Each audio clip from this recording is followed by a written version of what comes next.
Bonjour à tous, bonsoir plutôt. J'espère que vous allez bien. Je vous retrouve ce soir pour une vidéo live. C'est la première fois que je fais une vidéo live comme ça. J'espère que le son est bon et que vous m'entendez bien. Alors ce soir, je voulais vous parler d'une thématique d'actualité et ça fait référence aux personnes africaines en Chine. Alors, pour vous parler un peu des faits, en Chine, il y a, on considère que l'épidémie du Covid-19 a été vaincue et il y a certaines personnes certains Chinois qui pensent qu'il y aurait une deuxième vague de Covid-19 qui pourrait arriver. Et ces personnes-là ont décrété que ce sont les Africains, donc les personnes noires, qui seront les porteurs de ce virus-là, qui vont faire qu'il y ait une deuxième vague de Covid-19. Donc, suite à ça, ces personnes-là, elles ont été discriminées et il y a eu du racisme à leur égard. Donc, qu'est-ce qui s'est passé? Ces personnes-là, elles ont été chassées de leur logement. Ces personnes-là, on leur a refusé l'accès aux hôtels. Donc, ces personnes-là se sont retrouvées à la rue. D'autres personnes, on les a confinées d'office, c'est-à-dire que après leur dépistage, les résultats étaient négatifs, mais on les a quand même confinés. Et d'autres personnes, en tout cas, on leur a interdit l'accès à certains restaurants. Et je suppose que vous avez vu l'histoire de l'établissement McDonald's qui a interdit l'accès aux personnes noires à leur restaurant. Donc c'est une thématique qui va corroborer d'autres thèmes qu'on aborde souvent, c'est-à-dire la perception de l'homme noir, de la femme noire dans le monde, et notre capacité en fait de réaction par rapport à ça. Donc il y a d'une part comment les autres nous voient, et d'autre part comment nous-mêmes nous nous voyons et comment nous agissons par rapport à tout ça. Parce que je pense que ce qui joue, ce qui compte dans la balance, c'est plutôt comment nous on réagit par rapport à tout ça. Parce que notre comportement fait que les autres nous respectent ou ne nous respectent pas. Déjà, ce que je voulais dire par rapport à ça, c'est que généralement, nous, les personnes noires, les personnes africaines, nous sommes des cibles faciles, entre guillemets. Dans le sens où lorsque nous installons, nous voyageons dans différents pays, que ce soit en Occident, en Asie ou ailleurs, sur le continent, ça va pas trop. Donc du coup, on décide de voyager pour avoir des meilleures conditions de vie, etc. Mais ce qu'il ne faut pas oublier, c'est que d'une part, lorsqu'on voyage, les personnes en tout cas dans les pays d'accueil, les personnes savent pourquoi nous sommes là. Donc ces personnes-là sont au courant de notre condition. Ça, c'est le premier point. Le deuxième point, c'est que lorsqu'on voyage dans ces pays-là, on n'est pas forcément au courant de comment les choses fonctionnent d'un point de vue administratif, au niveau de la culture, au niveau de la tradition, etc. Ce qui fait qu'on est aussi des cibles faciles pour ces personnes-là. Donc ça, c'est, on va dire, le premier point. Le deuxième point, on sait très bien comment le noir est vu dans le monde, c'est-à-dire une personne qui n'est pas indépendante, une personne qui quémande, une personne pauvre, etc. Donc ça, on va dire, ce sont tous les préjugés qu'il y a sur les personnes noires dans le monde. Et malheureusement, lorsque nous voyageons dans ces différents pays, ça prouve, ça prouve en fait ces préjugés-là. Donc voilà un peu le contexte. Maintenant, c'est un peu ironique dans le sens où on sait que la pandémie de Covid-19 a, a débuté en Chine. Et ce sont ces mêmes Chinois-là qui ont peur, en tout cas certains ont peur, que ce soit des Africains, des personnes noires, qui feraient que le virus se propage, en tout cas se repropage. Donc c'est assez marrant. Autre chose que je voulais dire par rapport au racisme, c'est qu'il y a quelques semaines, juste avant le confinement annoncé en France, y a certaines personnes asiatiques qui s'étaient plaints d'un racisme envers leur communauté en France. On a vu que certains Français prenaient des distances par rapport aux personnes asiatiques, ne voulaient pas s'asseoir à côté d'elles dans le métro ou autre. On ne veut pas défendre les personnes chinoises ou bien défendre les personnes françaises ou autres. Ce que je voulais dire par rapport à ça, c'est que ce racisme-là, euh, des Français envers les Asiatiques, il existe, pour différentes raisons. Déjà, on peut dire que la Chine a investi beaucoup en France. Déjà, parlons de ça. Je pense qu'il y a aussi une certaine rancœur, dans le sens où on sait que beaucoup d'entreprises françaises ont fermé euh, et ont été délocalisées en Chine. Et beaucoup d'investisseurs chinois ont investi dans les entreprises françaises. Donc du coup, beaucoup de choses qui appartenaient aux Français appartiennent maintenant aux Chinois. Ça, c'est le premier point.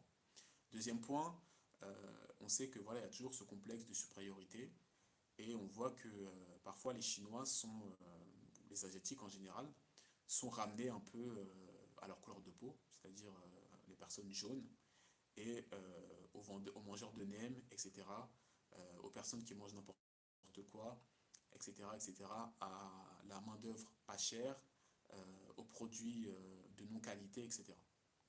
Donc tout ça, on peut dire, ce sont les préjugés et les différentes formes de racisme euh, exercées par l'Occident en général envers l'Asie. Donc ce que je veux dire par rapport à ça, c'est que même si l'Asie, et la Chine en l'occurrence, est forte à un pouvoir, ça n'empêche pas que d'autres pays, d'autres ethnies commencent à dénigrer, à être racistes envers la Chine. Tout ça pour dire que nous, Africains, qui n'avons pas cette puissance économique-là, nous sommes encore plus des cibles faciles pour les racistes. Donc voilà le deuxième point. Autre chose que je voulais dire, donc du coup qui concerne un peu notre condition en tant que personne noire, lorsqu'on est confronté à ce genre de... où j'avais dit qu'il y a des situations de racisme qu'on rencontre un peu tous les jours, dans le sens où que ce soit sur notre lieu de travail, dans une institution, dans la rue, dans les transports en commun ou autre. À ces moments-là, qu'est-ce qu'on fait? Est-ce qu'on est prêt à ouvrir notre bouche, à parler, à recadrer les gens qui ne nous respectent pas, ou est-ce qu'on se tait? Et c'est vraiment ça la question. Parce que là, on peut se dire, ok, c'est en Chine, c'est pas en France, ou bien c'est parfois aux États-Unis où il y a toutes les discriminations. On se dit, le problème est loin. Mais pour moi, le problème, c'est nous-mêmes, comment nous percevons. Est-ce que nous faisons un travail sur nous pour nous faire respecter? Est-ce que les actions qu'on mène font qu'on se fait respecter?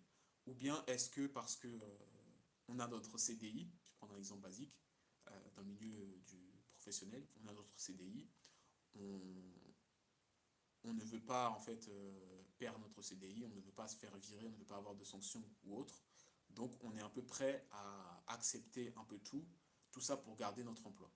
Donc c'est un peu ça la question. C'est est-ce qu'on est prêt à mettre des actions en œuvre, à ouvrir notre bouche pour ne plus subir toutes ces discriminations-là. Donc ça, on va dire, c'est à titre individuel. Euh, Chacun doit savoir s'il est prêt à réagir lorsqu'il voit une situation de racisme, soit qui le concerne, ou bien qui concerne d'autres personnes noires. Autre point, c'est par rapport à la perception du coup de l'homme noir, de la femme noire dans le monde. Dans le sens où il y a une phrase qui dit que tant que les personnes noires, l'homme noir ne sera pas puissant dans le monde, il ne sera jamais respecté. Et pour en revenir à la Chine, on voit très bien que la Chine a investi beaucoup en Afrique.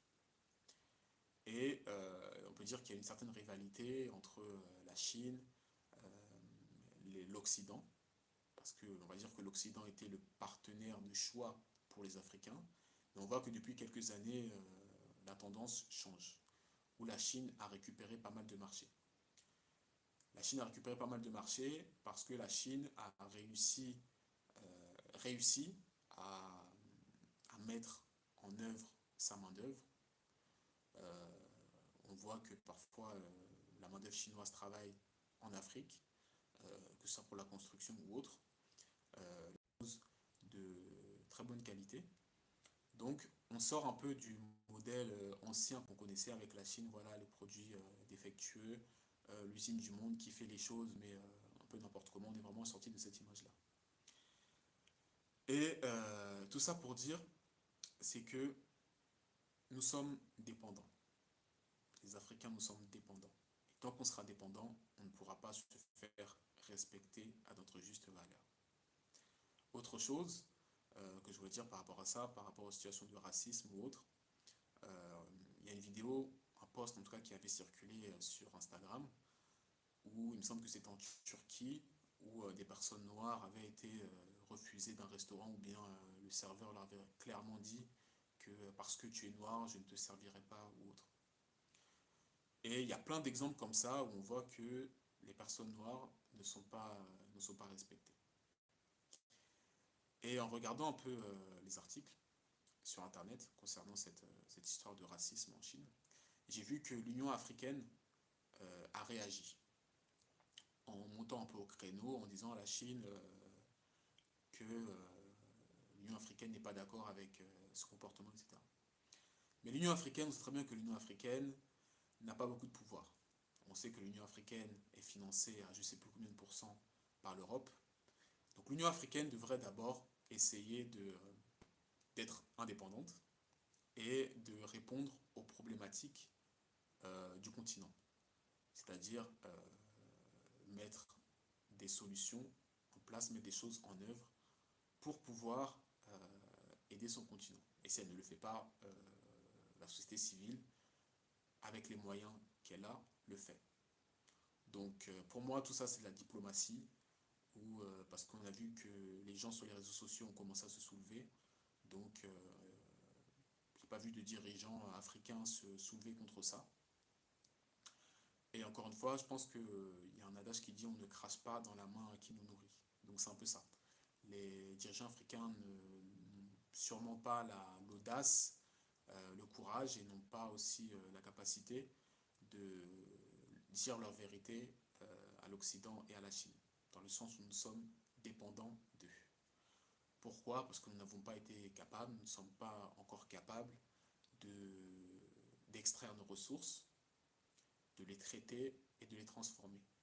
Donc on peut dire qu'on a besoin des autres pour faire cela.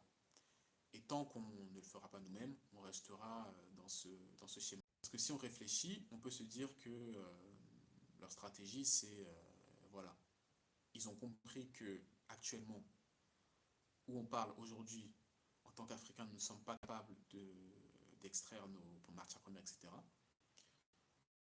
Mais que dans les décennies à venir, dans les années à venir, on met des choses en place pour acquérir un peu notre indépendance.